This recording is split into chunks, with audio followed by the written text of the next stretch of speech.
Welcome to the 5 Minute Biographies YouTube channel, episode 68, Geroge Orwell. Eric Arthur Blair, who would later be known as Geroge Orwell, was born on the 15th of June 1903 in Motihari, which was at the time part of British India. When Eric was not quite 1 year old, on the 13th of March 1904, his mother, Ida Mabel Blair, took him and his sister Marjorie, who was 5 years older than Eric, to Oxfordshire in England, where they settled in Henley-on-Thames. After Eric's father Richard joined them, another sister was added to the family when Averil was born on the 29th of October 1908. Eric and Marjorie received their early education at a convent school in Henley, following which a scholarship enabled Eric to attend St Cyprian's School in Eastbourne, where he boarded for 5 years. He hated his time there, but stuck it out in order to get a scholarship to Eton, where he remained until the 7th of December 1921, getting involved in the production of a college magazine before leaving just before his 19th birthday. University was out of the question, as the family couldn't afford it, and Eric's academic performance meant that another scholarship was never going to happen.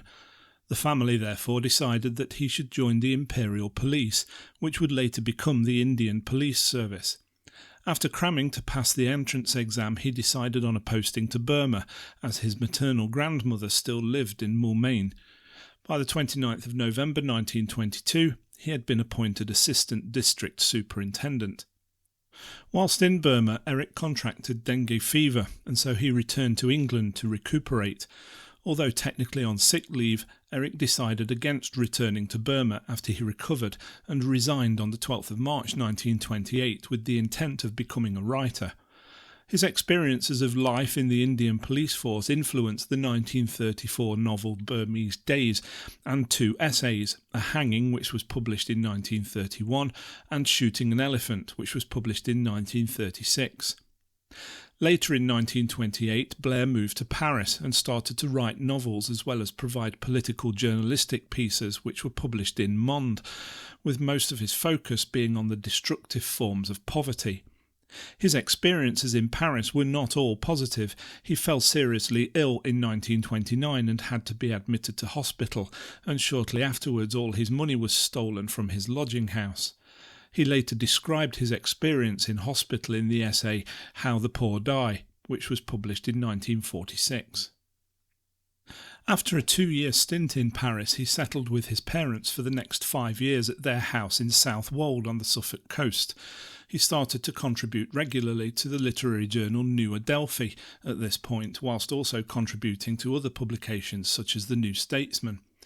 Whilst preparing Down and Out in Paris and London for publication, he decided that he should publish it under a pseudonym to save his family from any embarrassment caused by the fact that he had spent time in Paris and London as a tramp to provide him with suitable experience for writing the book. He eventually settled on Geroge Orwell, as it was a nice, round, English-sounding name. Down and Out in Paris and London was published under the name Geroge Orwell on the 9th of January 1933.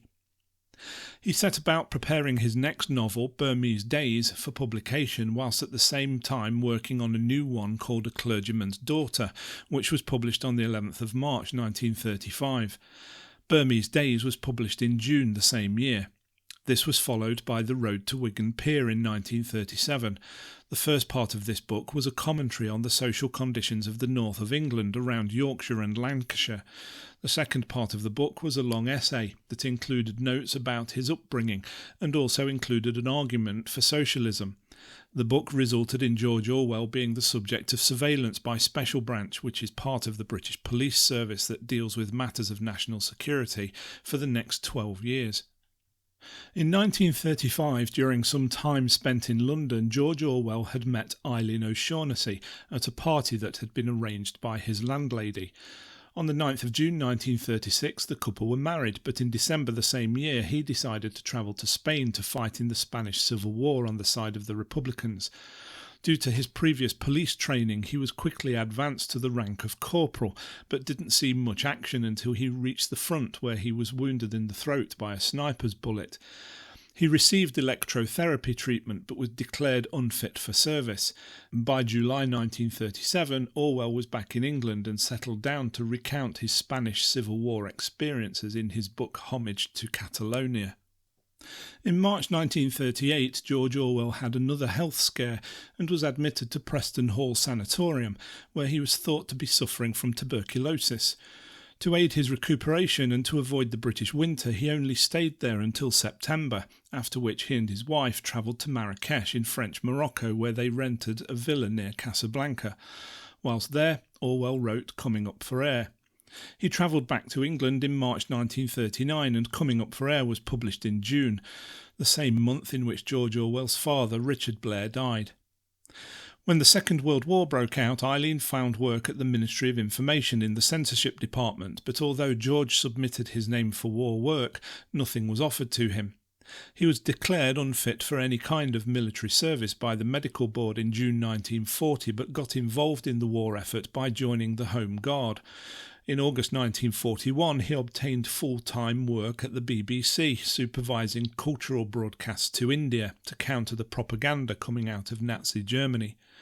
His work at the BBC also led him to enjoy more of a social life within his literary circle of friends, especially with those who were more aligned with left-wing politics.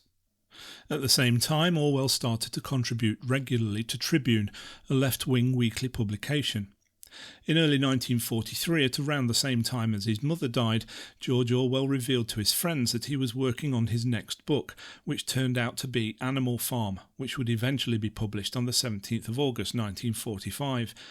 His need to spend time on his new project and the revelation that hardly any Indians listened to his broadcasts resulted in Orwell resigning from the BBC in September 1943. He also resigned from the Home Guard on medical grounds.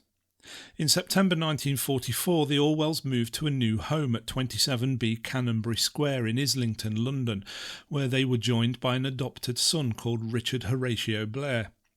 Orwell's wife, Eileen, gave up her work at the Ministry of Information to look after him, whilst early the following year George took up work for the Observer as a war correspondent. However, the war was almost over, and so he never saw any action, although he was present in Paris for the liberation of France. He also travelled to Cologne after its occupation by the Allies. Unfortunately, though, whilst there, Eileen was taken to hospital for a hysterectomy, and whilst under anaesthetic, she died on the 29th of March 1945 at the age of only 39. After the war, George Orwell continued his journalistic writing and started work on his next project, which was the future-set dystopian novel 1984. He also employed a housekeeper called Susan Watson to look after his son. In May 1946, George's sister Marjorie died, and so shortly afterwards he and his sister Avril moved to an abandoned farmhouse complete with outbuildings called Barnhill on the Isle of Jura, which is in the Inner Hebrides of Scotland. He was joined later by Susan Watson and his son Richard. However, Susan and Avril did not get along, and shortly after Susan's boyfriend arrived, who was a member of the Communist Party and clearly not liked by George, they both decided to leave. On the 19th of August 1947, George suggested a boating trip which almost turned into a tragedy. Although loss of life was avoided, George nevertheless received a soaking which was not good for his health. By December, he had become seriously ill and was diagnosed with tuberculosis. Streptomycin was prescribed whilst he was in hospital in East Kilbride. He returned to Jura at the end of July 1948 and completed the manuscript for 1984. The novel was published in June 1949 and was an instant commercial and critical hit. At around the same time, George Orwell started to see a woman called Sonia Brownell, and the couple were engaged in September. George's health, though, was still in decline, and he had to be admitted to University College Hospital in London. Sonia stayed by his side and took charge of his affairs, and she and George were married in his hospital room on the 13th of October 1949. He received various visitors over the next few months, including Lucian Freud and Evelyn Waugh.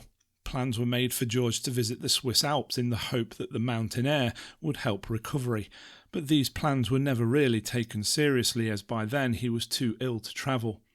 Geroge Orwell died on the 21st of January 1950 after an artery burst in one of his lungs.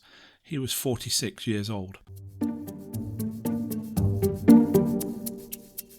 We hope you enjoyed that episode of 5-Minute Biographies. If you did, please hit the thumbs up and don't forget to subscribe for plenty more videos to come.